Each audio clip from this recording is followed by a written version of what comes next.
সমুদ্রের মাঝখানে এক ভয়াবহ ঝড়। আকাশ কালো করে মেঘ জমেছে, বাতাসের গর্জন যেন প্রলয়ের সংকেত দিচ্ছে। ঢেউগুলো পাহাড়ের সমান উঁচু হয়ে আছড়ে পড়ছে একটি যাত্রীবাহী জাহাজের উপর। জাহাজের কাঠ মরমর করে ভেঙে যাচ্ছে। যাত্রীদের চিৎকার আর কান্নায় এক ভয়াবহ পরিস্থিতির সৃষ্টি হয়েছে। সেই জাহাজে ছিলেন এক যুবক, নাম তার ইব্রাহিম। ইব্রাহিম একজন আল্লাহভীরু মানুষ। তিনি ব্যবসার কাজে এক দেশ থেকে অন্য দেশে যাচ্ছিলেন, কিন্তু বিধির লিখন কে খণ্ডাবে? ঝড়ের তাণ্ডবে জাহাজটি টুকরো টুকরো হয়ে ভেঙে গেল। সাগরের উত্তাল জলরাশি সবাইকে গ্রাস করে নিল। ইব্রাহিম জ্ঞান হারালেন। যখন তার জ্ঞান ফিরল, তখন তিনি নিজেকে আবিষ্কার করলেন এক অজানা দ্বীপের বালুটাময় তটে। তার শরীরে প্রচণ্ড ব্যথা, কাপড়ে বালি আর নোনা পানি। তিনি উঠে বসলেন, চারদিকে তাকালেন। দিগন্ত জোড়া নীল সমুদ্র আর পেছনে গভীর জঙ্গল, কিন্তু কোথাও কোনো মানুষ নেই। জাহাজের আর কোনো যাত্রী বেঁচে আছে কিনা তা দেখার জন্য তিনি অনেকক্ষণ সৈকতে দৌড়দৌড়ি করলেন, কিন্তু না, তিনি ছাড়া আর কেউ নেই। সমুদ্রের ঢেউ শুধু কিছু ভাঙা কাঠের টুকরো তীরে এনে ফেলেছে। ইব্রাহিম বুঝতে পারলেন তিনি এক জনমানবহীন দ্বীপে আটকা পড়েছেন। ভয়ে তার বুক কেঁপে উঠল। তিনি সিজদায় লুটিয়ে পড়ে কাঁদলেন, বললেন, হে আল্লাহ, তুমি আমাকে মৃত্যুর হাত থেকে বাঁচিয়েছ, তার জন্য শুকরিয়া। কিন্তু এই কোন পরীক্ষায় ফেললে আমাকে? এই নির্জন দ্বীপে আমি একা কিভাবে বাঁচব? দিন গড়িয়ে রাত এলো।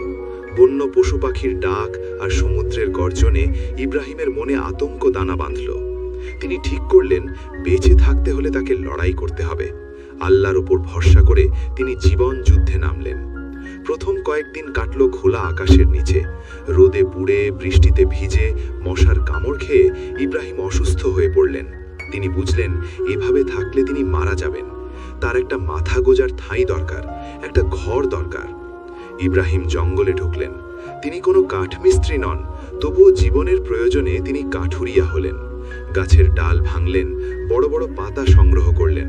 সমুদ্রের তীরে ভেসে আসা জাহাজের ভাঙা তক্তাগুলো জড়ো করলেন। দীর্ঘ 1 মাস কঠোর পরিশ্রম করে তিনি একটি ছোট কুঁড়ে ঘর তৈরি করলেন। ঘরটি খুব মজবুত নয়, কিন্তু ইব্রাহিমের কাছে এটাই রাজপ্রাসাদ। এই ঘর তাকে রোদ বৃষ্টি থেকে বাঁচাবে, বন্য জন্তুর হাত থেকে রক্ষা করবে। তিনি বনের লতাপাতা দিয়ে বিছানা বানালেন, পাথর ঘষে আগুন জ্বালানো শিখলেন, বনের ফলমূল আর সাগরের মাছ ধরে কোনো মতে জীবন বাঁচাতে লাগলেন। প্রতিদিন 5 ওয়াক্ত নামাজের পর ইব্রাহিম সমুদ্রের তীরে দাঁড়িয়ে দিগন্তের দিকে তাকিয়ে থাকতেন। যদি কোনো জাহাজ দেখা যায়, তিনি চিৎকার করতেন, গায়ের জামা ওড়াতেন। কিন্তু মাসের পর মাস কেটে গেল, কোনো জাহাজ এলো না। ইব্রাহিমের দাড়ি চুল বড় হয়ে গেল, গায়ের কাপড় ছেড়ে গেল। একাকিত্ব তাকে পাগল করে তোলার উপক্রম করল। তবুও ইব্রাহিম হাল ছাড়লেন না। তার একমাত্র সম্বল ছিল তার ওই ছোট কুঁড়ে ঘরটি। সেখানে তিনি রাতে শান্তিতে ঘুমাতেন, ঝড় বৃষ্টির সময় আশ্রয় নিতেন। তিনি ঘরটিকে খুব ভালোবাসতেন, কারণ এই জনমানবহীন পৃথিবীতে ওই ঘরটাই ছিল তার একমাত্র আপন। একদিন সকালবেলা আকাশ খুব পরিষ্কার। ইব্রাহিম ভাবলেন আজ জঙ্গলের একটু গভীরে যাবেন, কারণ আশপাশের ফলমূল সব শেষ হয়ে গেছে। খাবারের সন্ধানে তাকে অনেকটা পথ হাঁটতে হবে। তিনি আল্লাহর নাম নিয়ে ঘর থেকে বের হলেন। যাওয়ার সময় আগুনটা ভালো করে নিভিয়ে গেলেন কিনা তা খেয়াল করলেন না, অথবা হয়তো বাতাসের বেগে কোনো এক স্ফুলিঙ্গ শুকনো পাতায় গিয়ে পড়েছিল। ইব্রাহিম জঙ্গলের গভীরে খাবার খুঁজছেন। তিনি কিছু বুনো ফল পেলেন, একটা খরগোশ শিকার করলেন। তিনি খুব খুশি, আজ রাতে ভালো খাওয়া দাওয়া হবে। তিনি বাড়ির পথে রওনা দিলেন। কিন্তু যখন তিনি সমুদ্রের তীরের কাছাকাছি এলেন, তখন তার নাকে পোড়া গন্ধ এলো। তিনি আকাশের দিকে তাকিয়ে দেখলেন কালো ধোঁয়ায় আকাশ ছেয়ে গেছে। তার বুকের ভেতরটা ধক করে উঠল। তিনি দৌড়াতে শুরু করলেন, পাগলের মতো ছুটতে লাগলেন।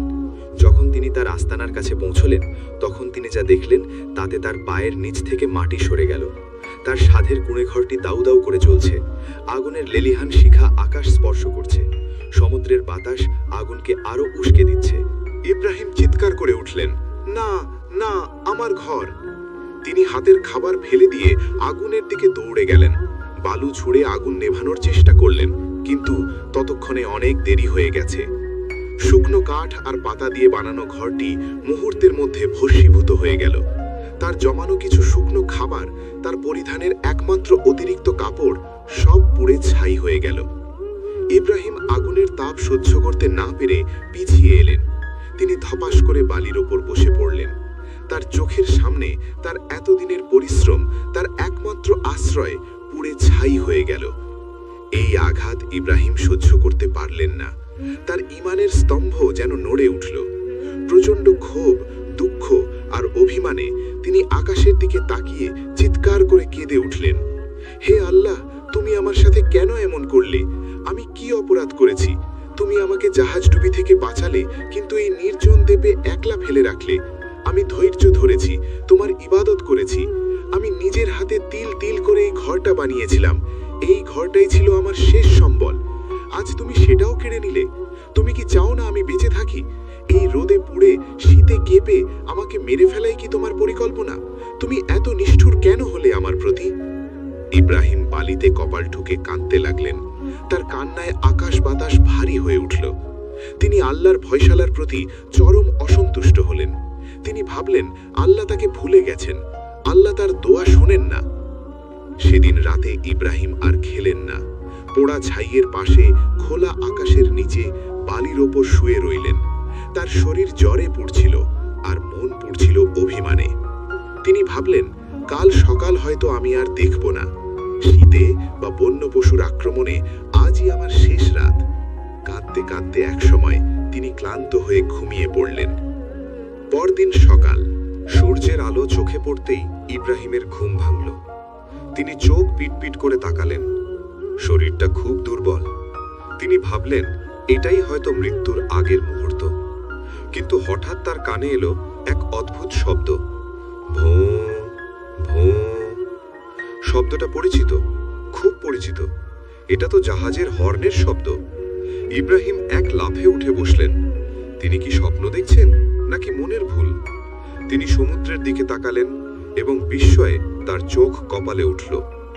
দ্বীপের খুব কাছেই একটি বিশাল বাণিজ্যিক জাহাজ নোঙর করেছে, আর সেই জাহাজ থেকে একটি ছোট নৌকা কয়েকজন নাবিককে নিয়ে দ্বীপের দিকে আসছে। ইব্রাহিম নিজের চোখকে বিশ্বাস করতে পারছিলেন না। তিনি পাগলের মতো হাত নাড়াতে লাগলেন, আমি এখানে, আমাকে বাঁচাও, আমি এখানে। নৌকাটি তীরে ভিড়ল। নাবিকরা নেমে এসে ইব্রাহিমকে জড়িয়ে ধরল। তারা তাকে পানি পান করালো।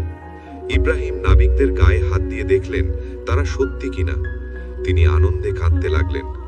একটু ধাতস্থ হয়ে ইব্রাহিম নাবিকদের প্রধানকে জিজ্ঞেস করলেন, ভাই, তোমরা এখানে কিভাবে এলে? এই দ্বীপ তো সমুদ্রের মানচিত্রে নেই। এই পথে তো সচরাচর কোনো জাহাজ আসে না। তোমরা জানলে কিভাবে যে আমি এখানে আছি? নাবিকদের প্রধান মুচকি হেসে আকাশের দিকে ইশারা করলেন। তিনি বললেন, ভাই, আমরা আসলে অন্য পথ দিয়ে যাচ্ছিলাম, কিন্তু গতকাল বিকেলে আমরা দূর থেকে দেখলাম এই দ্বীপ থেকে আকাশের দিকে বিশাল কালো ধোঁয়ার কুণ্ডলী উঠছে। আগুনের শিখা অনেক দূর থেকে দেখা যাচ্ছিল। ইব্রাহিম চমকে উঠলেন। নাবিক বলতে লাগলেন, আমরা ভাবলাম নির্জন দ্বীপে আগুন জ্বলছে কেন? নিশ্চয়ই কোনো মানুষ বিপদে পড়েছে এবং আগুন জ্বালিয়ে আমাদের সংকেত দিচ্ছে। ধোঁয়াটা এত উঁচুতে উঠেছিল যে আমাদের চোখে পড়তে বাধ্য। তাই আমরা জাহাজের গতি পরিবর্তন করে এদিকে এসেছি। এসে দেখি আমাদের ধারণা সত্য, আপনি এখানে আটকা পড়ে আছেন। ইব্রাহিমের কানে তখন নাবিকের কথাগুলো আর ঢুকছিল না। তার দৃষ্টি তখন স্থির হয়ে আছে তার সেই পুড়ে যাওয়া কুড়ে ঘরের কালো ছাইয়ের স্তূপের দিকে। মুহূর্তের মধ্যে তার মস্তিষ্কে যেন বজ্রপাত হলো। গতকাল বিকেলে তিনি যে আগুনের জন্য আল্লাহর সাথে ঝগড়া করেছিলেন, যে আগুনের জন্য তিনি আল্লাহকে নিষ্ঠুর বলেছিলেন, সেই আগুনই আজ তার জীবন বাঁচালো। যদি তার কুড়ে ঘরটি না পুড়ত, তবে ধোঁয়া হতো না। যদি ধোঁয়া না হতো, তবে জাহাজ তাকে দেখতে পেত না। যদি জাহাজ না আসতো, তবে তিনি এই দ্বীপে তিলে তিলে পৌঁছে মরে যেতেন। তার ঘর পুড়ে যাওয়াটা কোনো বিপদ ছিল না, ওটা ছিল আল্লাহর পাঠানো এক অদৃশ্য রহমত। আল্লাহ তার ছোট ঘরটি ধ্বংস করেছেন যাতে তিনি তাকে তার আসল ঘরে, তার পরিবারের কাছে ফিরিয়ে দিতে পারেন। ইব্রাহিম থরথর করে কাঁপতে লাগলেন। লজ্জায়, অনুশোচনায় তিনি নাবিকদের সামনেই বালিতে লুটিয়ে পড়লেন। সিজদায় গিয়ে তিনি অঝরে কাঁপতে লাগলেন। তিনি বিড়বিড় করে বলতে লাগলেন, হে আমার রব, আমাকে মাফ করে দাও। আমি কত অধম, আমি কত বোকা। তুমি আমাকে বাঁচানোর জন্য আমার ঘর পোড়ালে, আর আমি তোমার দয়া বুঝতে না পেরে তোমাকে গালি দিলাম। আমি ভেবেছিলাম তুমি আমার ক্ষতি করছো, অথচ তুমি আমার মুক্তির ব্যবস্থা করছিলে। তোমার পরিকল্পনার সামনে আমার জ্ঞান এক ফোঁটা পানির সমানও নয়। হে আল্লাহ, তুমি যা করো মঙ্গলের জন্যই করো। আমি বুঝতে পারিনি, আমাকে ক্ষমা করো মাবুদ। নাবিকরা অবাক হয়ে দেখল উদ্ধার পাওয়া লোকটি হাসার বদলে কাঁদছে। কিন্তু এই কান্না দুঃখের নয়, এই কান্না কৃতজ্ঞতার। এই কান্না একজন বান্দার তার প্রভুকে নতুন করে চেনার কান্না। ইব্রাহিমকে জাহাজে তোলা হলো। জাহাজ যখন দ্বীপ ছেড়ে দূরে সরে যাচ্ছে, তখন ইব্রাহিম রেলিং ধরে দাঁড়িয়ে শেষবারের মতো সেই দ্বীপের দিকে তাকালেন। দূরে সেই পোড়া ছাইয়ের স্তূপ তখনও দেখা যাচ্ছে। তার মনে হলো ওটা কোনো ধ্বংসস্তূপ নয়, ওটা হলো আল্লাহর ভালোবাসার এক নিদর্শন। গল্পটি যদি আপনার হৃদয় স্পর্শ করে থাকে, তাহলে ভিডিওটিতে একটি লাইক দিন। আর বিপদে ধৈর্য ধরার তৌফিক চেয়ে কমেন্টে আমিন লিখুন। এমন শিক্ষণীয় ভিডিও নিয়মিত পেতে আমাদের চ্যানেলটি এক্ষুনি সাবস্ক্রাইব করে বেল আইকনটি বাজিয়ে দিন।